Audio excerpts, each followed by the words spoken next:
বিসমিল্লাহির রহমানির রহিম। প্রিয় শিক্ষার্থী, আশা করি তোমরা ভালো আছো। আজকে আমি আরেকটি নতুন টপিকস নিয়ে তোমাদের মাঝে হাজির হয়েছি। আজকের যে টপিকস, এটা যারা একাদশ এবং দ্বাদশ শ্রেণীতে অধ্যয়ন করছো তাদের জন্য এটি একটি অত্যন্ত গুরুত্বপূর্ণ টপিকস। আজকে আমি আলোচনা করব কার্যপত্র বা ওয়ার্কশিট। তো কার্যপত্র এবং ওয়ার্কশিট করতে গেলে আমাদের সর্বপ্রথম যেটা প্রয়োজন হয় সেটা হলো সমন্বয় জাবেদা। তো আমরা আজকে মূলত সমন্বয় জাবেদায় শিখব। তার আগে অবশ্যই তোমরা আমার চ্যানেলটাকে সাবস্ক্রাইব করবে, যাতে করে পরবর্তী আপডেট আসার সাথে সাথে তোমরা পেয়ে যেতে পারো। তো কথা না বেরিয়ে চলে যাওয়া যাক। তো আমরা সমন্বয় জাবেদা শিখব। সমন্বয় জাবেদা যদি আমরা ভালোভাবে আয়ত্তে আনতে পারি তাহলে ওয়ার্কশিট করতে আমাদের কোনো সমস্যা হবে না। কারণ ওয়ার্কশিট করতে গেলে সর্বপ্রথম রেওয়া মিল উঠাইতে হয়। রেওয়া মিল উঠানোর পরে যে কলামটা থাকে সেই কলামটায় সমন্বয় এন্ট্রিগুলো সমন্বয় জাবেদা দিতে হয়। তারপরে রেওয়া মিল এবং সমন্বয় জাবেদা মিলে সমন্বিত রেওয়া মিল তৈরি করতে হয়। তারপরে আয় বিবরণী, তারপর আর্থিক অবস্থার বিবরণী তৈরি করতে হয়। মূলত 10 কলাম বিশিষ্ট একটি কার্যপত্র আমাদের করতে বলে। তো আমরা সমন্বয় জাবেদা করব। প্রথম যে সমন্বয় জাবেদা সবচেয়ে বেশি থাকে সেটা হলো সমাপনী মজুত পণ্য মূল্যায়ন করা হয়েছে 20,000 টাকা। সমাপনী মজুত পণ্য মূল্যায়ন করা হয়েছে 20,000 টাকা। তো প্রিয় শিক্ষার্থী বন্ধু, তোমরা অবশ্যই জানো যে সমাপনী মজুত পণ্য সম্পদ। কারবারি সম্পদ বৃদ্ধি পেলে সেটা ডেবিট হবে। কারবারি সম্পদ বৃদ্ধি পেলে সেটা ডেবিট হবে। সুতরাং সমাপনী মজুত পণ্য হিসাব ডেবিট হবে। তাহলে ক্রেডিট কি হবে? ক্রেডিট হবে ক্রয় হিসাব। কারণ আমরা যে পণ্য ক্রয় করে থাকি, ক্রয় করার পরে সেগুলোকে ক্রয় করি আগে, তারপরে সেগুলোকে বিক্রয় করা হয়। বিক্রয় করে যা থাকে অবশিষ্ট থাকে সেটাকে সমাপনী মজুত বলা হয়। তাহলে দেখো, একটা জিনিস খেয়াল করে দেখো, ক্রয়টাকেই আমরা জাস্ট সমাপনী মজুতে ট্রান্সফার করে দিতেছি। তো সুতরাং যে জাবেদাটা হচ্ছে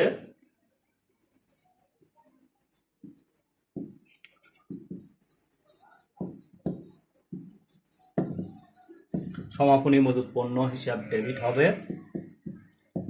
ক্রয় হিসাব ক্রেডিট। ক্রয় হিসাব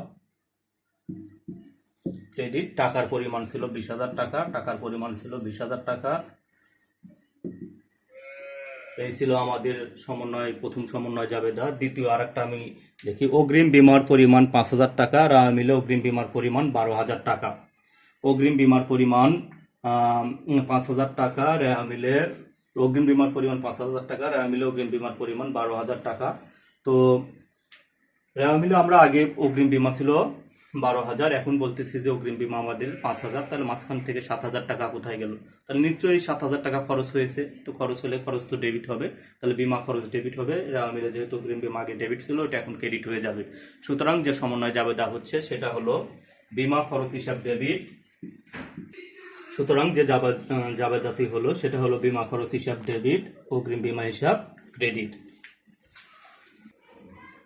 তো শিক্ষার্থী, অগ্রিম বীমা আর একটা সমন্বয় এন্ট্রি, যে অগ্রিম বীমা 10,000 টাকা, রেওয়া মিলে বীমা খরচ 15,000 টাকা। তো এক্ষেত্রে আমরা আগে খরচ দেখাইছিলাম, এখন বলতেছে অগ্রিম আছে 10,000 টাকা। যেহেতু অগ্রিম আছে, এটা আমাদের সম্পদ। তো তাহলে অগ্রিম বীমা ডেবিট হবে। আর আগে যেহেতু রেওয়া মিলে বীমা খরচ ছিল ডেবিট, সেটা এখন ক্রেডিট হয়ে যাবে। সুতরাং এটার জাবেদা হচ্ছে অগ্রিম বীমা হিসাব ডেবিট, বীমা খরচ হিসাব ক্রেডিট। টাকার পরিমাণ 10,000 টাকা। এখানে টাকার পরিমাণ 10,000ই হচ্ছে, কারণ রেওয়া মিলে ছিল বীমা খরচ আর এখানে সমন্বয় ছিল অগ্রিম বীমা। দুটার মধ্যে কোনো মিল নাই। যদি রেওয়া মিলেও অগ্রিম বীমা থাকতো তাহলে ডিফারেন্স দিয়ে জাবেদা হইতো। একটা জিনিস আমরা খেয়াল রাখবো, যদি রেওয়া মিলেও অগ্রিম সমন্বয় অগ্রিম থাকে তাহলে অবশ্যই ডিফারেন্স দিয়ে জাবেদা হবে। আর যদি দুটার মধ্যে কোনো মিল না থাকে তাহলে যে সমন্বয়ে যে অ্যামাউন্ট থাকবে সেটা দিয়ে আমাদেরকে জাবেদা দিতে হবে। পরে 4 নম্বর যে এন্ট্রি, বেতন বকেয়া রয়েছে 10,000 টাকা। তো বেতন তো কারবারের খরচ, বেতন কারবারের খরচ। তো খরচ বৃদ্ধি পেলে সেটা ডেবিট হবে। তো বেতন হিসাব ডেবিট, আর বকেয়া বেতন হিসাব ক্রেডিট।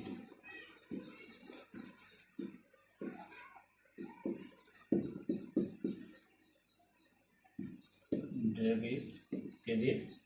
টাকার পরিমাণ 10,000 টাকা। বেতন যেহেতু খরচ, তার কারণে ডেবিট হয়েছে। বকেয়া থাকার অর্থ আমাদের দায় বৃদ্ধি পেয়েছে, দায় বৃদ্ধি পাওয়ার কারণে সেটা ক্রেডিট হয়েছে। পরে আর একটা 5 নম্বর সমন্বয় এন্ট্রি যে অগ্রিম বীমার মেয়াদ উত্তীর্ণ হয়েছে 2000 টাকা। তো আমি একটা কথা বলে রাখি, যে কোনো কিছুর মেয়াদ উত্তীর্ণ হলেই সেটা খরচ হবে। তো যার কারণে এখন এটা অগ্রিম ছিল, এখন খরচ হয়ে যাবে, তো বিমা খরচ ডেবিট হবে, আর অগ্রিম যেহেতু আগে ডেবিট ছিল সেটা এখন ক্রেডিট হয়ে যাবে। বিমা খরচ হিসাব, এটা ডেবিট।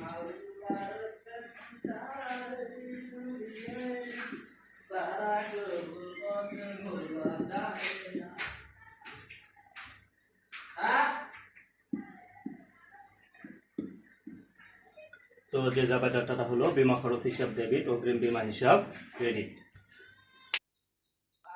তো 6 নম্বর যে জাবেদা অনাদায়ী পাওনা হিসাব 5,000 টাকা বা অনাদায়ী পাওনা ধার্য করা হলে এরকম এন্ট্রি থাকতে পারে।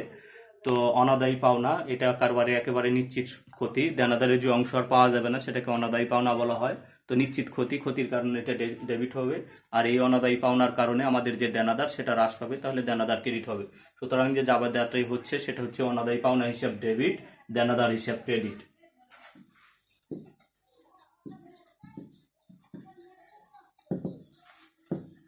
অনাদায়ী পাওনা হিসাব ডেবিট, দেনাদার হিসাব ক্রেডিট। টাকার পরিমাণ 5,000। এরপরে অবচয় ধার্য করা হলো 10,000 টাকা। তো অবচয়ের সাধারণ জাবেদাও যা সমন্বয় জাবেদাওটা এটা আমরা হয়তো সবাই জানি যে অবচয় হিসাব ডেবিট, পুঞ্জীভূত অবচয় হিসাব ক্রেডিট। অবচয় হিসাব ডেবিট, পুঞ্জীভূত অবচয়। টাকার পরিমাণ 10,000 টাকা। টাকার পরিমাণ 10,000, অবচয় কারবারের ব্যয় বা খরচ, যার কারণে এটা ডেবিট। আর পুঞ্জীভূত অবচয় এটাকে কন্ট্রা অ্যাসেট বলা হয়, নেগেটিভ অ্যাসেট বলা হয়, অর্থাৎ ঋণাত্মক অ্যাসেট বলা হয়। পজিটিভ অ্যাসেট যেমন ডেবিট হয়, ওই কারণে ঋণাত্মক অ্যাসেটটা ক্রেডিট। এরপরে ধারে সেবা প্রদান করা হলো 2,000 টাকা। তো ধারে সেবা প্রদান করলে আমরা ভবিষ্যতে টাকা পাবো, তাহলে ভবিষ্যতে টাকা পাইলে সেটাকে প্রাপ্য হিসাব বা দেনাদার বলা হয়। যেহেতু সেবামূলক কারবারে সেটাকে প্রাপ্য হিসাব বলা হয়। আর সেবা দিয়ে আয় করলে সেটাকে বলা হয় যে সেবা আয়। তো সুতরাং যে যাবে দেওয়া হবে প্রাপ্য হিসাব ডেবিট, সেবা আয় ক্রেডিট। প্রাপ্য হিসাব ডেবিট,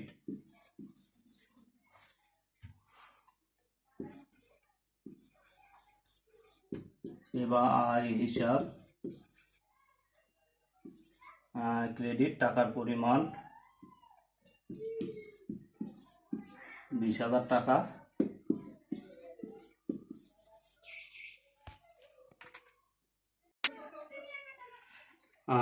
9 নম্বর যে এন্ট্রি সেটা অনাদায়ী পাওনা সঞ্চিতি রাখতে হবে 5%। তো এর আগে আমরা করলাম অনাদায়ী পাওনা ধার্য করার জন্য। তো অনাদায়ী পাওনা কারবারে নিশ্চিত ক্ষতি, সেটা একটা জিনিস, সেটা খরচ। কিন্তু অনাদায়ী পাওনা সঞ্চিতি রাখতে হবে 5%। এটা বোঝায় যে দেনাদারের যে অংশ পাওয়া যাইতেও পারে আবার নাও পারে, সেই অংশটাকে সন্দেহজনক সঞ্চিতি রাখতে হয়, যার কারণে। তো এটার জন্য যে জাবেদা হবে এর কারণে আমাদের কারবারের একটা খরচ দেখাইতে হবে, যার কারণে অনাদায়ী পাওনা হিসাব ডেবিট হবে। আর যে সঞ্চিতিটা রাখবো সেটাকে নেগেটিভ অ্যাসেট বলা হয়, অর্থাৎ পজিটিভ অ্যাসেটগুলো ডেবিট হয়, নেগেটিভ অ্যাসেট সেটা ক্রেডিট হবে, অর্থাৎ ঋণাত্মক অ্যাসেট। সুতরাং যে জাবেদা হবে সেটা হবে অনাদায়ী পাওনা হিসাব ডেবিট, অনাদায়ী পাওনা সঞ্চিতি হিসাব ক্রেডিট।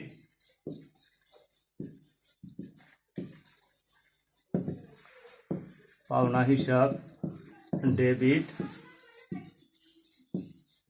অনাদায়ী পাওনা সঞ্চিতি হিসাব ক্রেডিট হবে। টাকার পরিমাণ আর মিলে দেনাদার আছে 1 লক্ষ টাকা, 1 লক্ষ টাকার 5% করলে 5,000 টাকা, এটাই টাকার পরিমাণ হবে 5,000।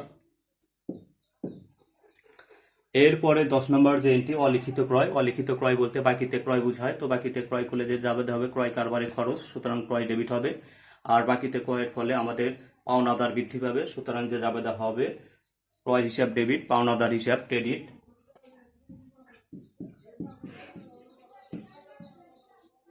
ক্রয় হিসাব ডেবিট, পাওনাদার হিসাব ক্রেডিট, টাকার পরিমাণ 20,000 টাকা, টাকার পরিমাণ 20,000 টাকা। এরপরে যে জাবেদাটা আছে অলিখিত বিক্রয়, একই রকম, এটাও বাকিতে বিক্রয় বুঝাবে। বাকিতে বিক্রয় করলে আমরা দেনাদারের কাছ থেকে ভবিষ্যতে টাকা পাবো। তো সুতরাং সেটা আমাদের সম্পদ, সম্পদ বৃদ্ধি পেলে ডেবিট হবে, সুতরাং দেনাদার হিসাব ডেবিট হবে। আর বিক্রয় কারবারে আয়, আয় বৃদ্ধি পেলে ক্রেডিট হবে। সুতরাং যে সমন্বয় জাবেদাটি হবে সেটা হলো দেনাদার হিসাব ডেবিট, বিক্রয় হিসাব ক্রেডিট।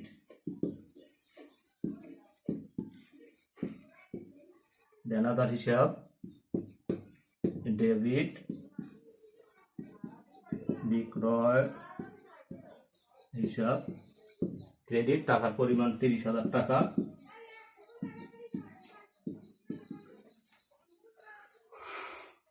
তো প্রিয় শিক্ষার্থী, এই ছিল আমাদের মোটামুটি এই কয়েকটা সমন্বয় জাবেদা যদি আমরা পারি তাহলে আমাদের আর ওয়ার্কশিট করতে কোনো রকম সমস্যা হবে না। এখন পর্যন্ত যারা আমার চ্যানেলটিকে সাবস্ক্রাইব করো নাই তারা চ্যানেলটাকে সাবস্ক্রাইব করে দাও, যাতে ভবিষ্যতে আপডেট আসার সাথে সাথে পেয়ে যায়। কারণ আজকে আমি করাইলাম সমন্বয় জাবেদা, আগামীকালই আমি ওয়ার্কশিটের যে একটা অঙ্ক সেটা আমি করাবো। তো সবাই ভালো থাকবে, সুস্থ থাকবে। ধন্যবাদ সবাইকে।